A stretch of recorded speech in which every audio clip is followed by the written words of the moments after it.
هاوڵاتێکی خوارەوە کە هێشتا کرێنشینە بەم حاڵ و گوزەران و بەم ستایلە کارکردنی یەکەی نیشتەجێبوون لە هەرێمی کوردستانە بە ئاسانی ناتوانێت بێتە خاوەن یەکەی نیشتەجێبوون. ژمارەیەکی زۆر لە یەکەی نیشتەجێبوون لە هەرێمی کوردستاندا دروست دەکرێت، بەڵام ئەمە گلەی هاوڵاتیانیشی دەکەوتەوە.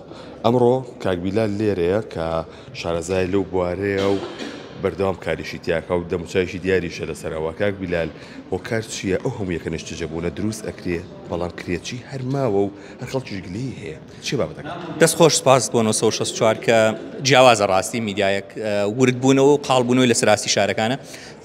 بۆ بابەتی پرۆژەکانی نیشتەجێبوون لە هەرێمی کوردستانە لە ڕاستی ئێستا مۆڵەتێکی زۆر درراوە بە پرۆژەی نیشتەجێبوون لەسەر ئاستی هەرێمی کوردستانە مەهەست پێکرێ. هەندێک بە مەترسی دایانن، هەندێک بە خاڵێکی ئیجابی دایانن. پێم وایە وردبوونەوە نییە لەم بەداتانە، مشکلەیەکێ گرفتێکەیە کە حکوومەت پێی پێ نەبردووە و شەوەتانێ ئێمە لە هەرێمی کوردستان دامەزراوەیەکی تایبەتمەندمان نییە بۆی بزانین چەندمان پێویستە و چیمان پێویستە و لە چی شوێنێکا پێویستمانە.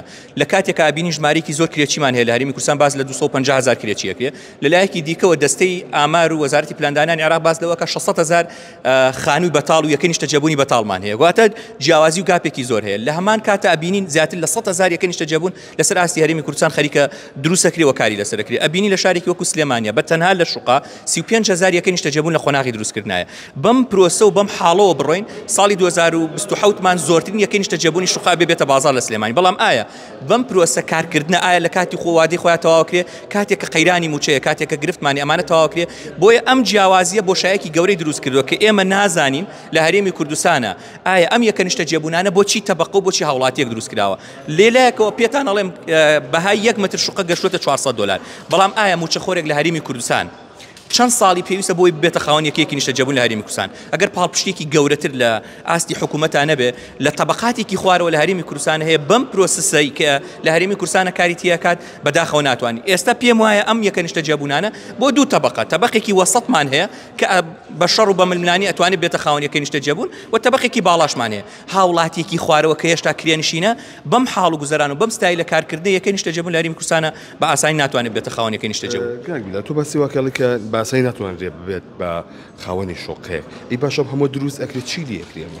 بەشێکی زۆر لەمانە لە قۆناغی ڕابردووە لە ژێر فشاری حکوومەت کە ئەڵێ من مۆڵەتم داوە بەوە بەرهێنەرەکە بێ لە کاتی خۆیان تەواویکە. بەس من پێم وایە ئەم فشارە ئەگەر حەقیقی و واقعی و ڕێکخراو نەبێ ئەبێتە مەترسی، چونکە بەشێک لەوانەیە کە ئێستا ئێمە قسەمان لەگەڵا کردوون و بەرهێنەرەکان بە ئاشکرا ئەڵێن ئەگەر موچە نەیەت ئێمە دوا ئەکەوین، کە دواکەوتین پرۆژەکەیان درەنگ ڕادەسەکەین.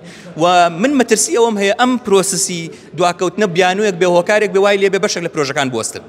باشە لە وەستانە و خەڵک پارەیەوە چی پێلەوانە؟ بە دڵنیاوێکێک لە مەترسیەکانەوەیەک، بەڵام هەندێک ڕێکاری حکوومەت هەیە کە من پێم وایە بێ هاوڵاتیش بیگرێتە بەر بۆ خۆی. بۆ نمونە یەکێک لە خاڵەکان ئەڵێ پێویستە هاوڵاتی پارەی خۆی بخاتە بانک، کە بەداخەوە زۆرینەی وەبەرهێنەرەکان پابەند نین بەمەوە هاوڵاتیش هۆشیاری نیە لەوەی کە بڵێ پرۆژێ وەبەرهێنەرە بێ پارەکەی خۆم بخەمە بانک. خاڵی دووەمی ئەڵێ بێ 10% کارکردن تەواو کرد بێ ئەمجا دەستکەی دەفرۆشن. ئێستا ئێمە هەمانە لە زەویە لە هەرێمی کوردستانە دەستی کردو بە فرۆشتنە، مش مەترسی دێ. خاڵی سێمی ئەبێ هەر هاوڵاتیەک لە هەرێمی کوردستان یەکەیەکی نیشتەجێبوونەکرێ بەدەستی خۆی و گرێ بەستە چی لەگەڵ عقاراتە کردێت یا پرۆژێک نیشتەجێبوون بەدەستی خۆی بیباتەوە لای حکوومەت، بیباتە بەشی یاسایی وەبەرهێنان لە سلێمانی لە هەولێر لە دووەک ئەمە ختمی لێ بدرێ و تەزدیق بکرێ بۆی بەیانی دوو بەیانی وەبەرهێنەر هەڵدێ پرۆژەیەک ئەوەستەیە گرفتێکی بۆ ڕووبێت و دۆکۆمنتێکی حەقیقی و یاسایی هەبێ. لە هەرێمی کوردستانەوە بووە لە قۆناغی ڕابردوو جاریەوە بۆ باڵخانی بازرگانی فرۆشراوە بە یەکەی نیشتەجێبوون.